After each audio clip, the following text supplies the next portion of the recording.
Now, to our final story, a robbery, like I had talked about. So this is so interesting. So we talked about the robbery, but we hadn't sort of like really dived into it.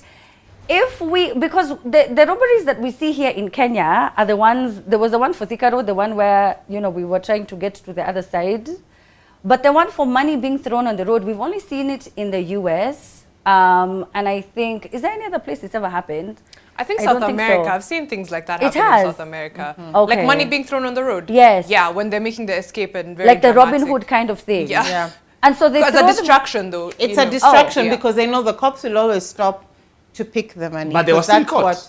They were still caught. Yeah. I think the idea was to cause so much of a fracas that you delay the cops, you create a buffer because now there's people scrambling for cash and maybe you've only lost 5% of what you stole. That was the idea. Clearly it didn't work for these ones. And to be honest, I think that's the good thing about perhaps your currency not being so strong, because this was like 10 million pesos, but it's like $10,000. That's why you anarusha mob, but ni pesa kidogo sana. Meter? No, see meter. $10,000. Yes, meter, yes, but Nyamerusha, 1.2. probably, Nyamerusha, maybe like a fifth of that. So at the end of the day, I think they were aiming to make a profit, although they were caught. I wonder if all the money was declared. I wonder if Chile is sort of like a, you know, if they have our mannerisms. Cindy, don't go there. What are our mannerisms? Cindy, don't go there. No, our mannerisms, is our time running out? Isn't the show most over? It's not. It's not. What did you want to say, Cindy? I actually have something to say from our previous topic. If I can jump back. You may. You're allowed. Yes. So now remember, I'm still on this whole Meru thing, the Meru governor thing. Okay. I think it's a step back for the progress that we have made to vote in women leaders. Remember, it's coming from a cultural background that had to be inculcated in our constitution. That is why we created the position of the women rep. Because traditionally, men would not vote for women because culturally women were seen as mothers and, you know, stay-at-home and caregivers and so on and so forth. And we still have a generation that is largely like that. And for us to make strides to have the largest number of female governors is a good accomplishment. But when you tarnish it with stuff like this, it just gives more ammunition for the naysayers to say, you see, we are not voting a woman again.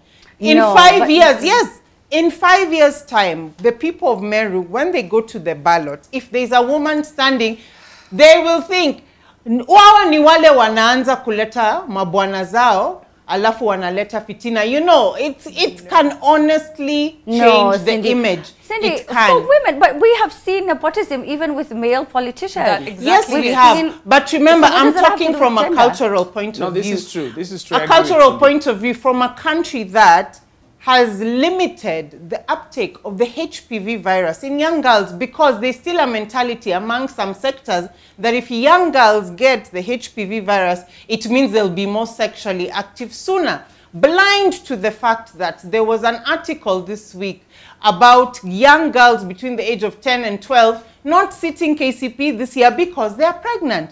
We are not pragmatic as people. We like covering ourselves and being blindly religious. So, and sometimes blindly cultural. And so my worry is just the mindset that this will create in voters. And remember, the largest number of voters at the moment are passed by the last registry. Active voters are men. Come 5 years, that will be 20. I don't even know. 2027, the people of Meru might suffer and might vote in somebody who's not worthy just because they don't want to have a female governor again. Those are my thoughts. I agree with where you're coming from, Cindy. Sorry, Amina.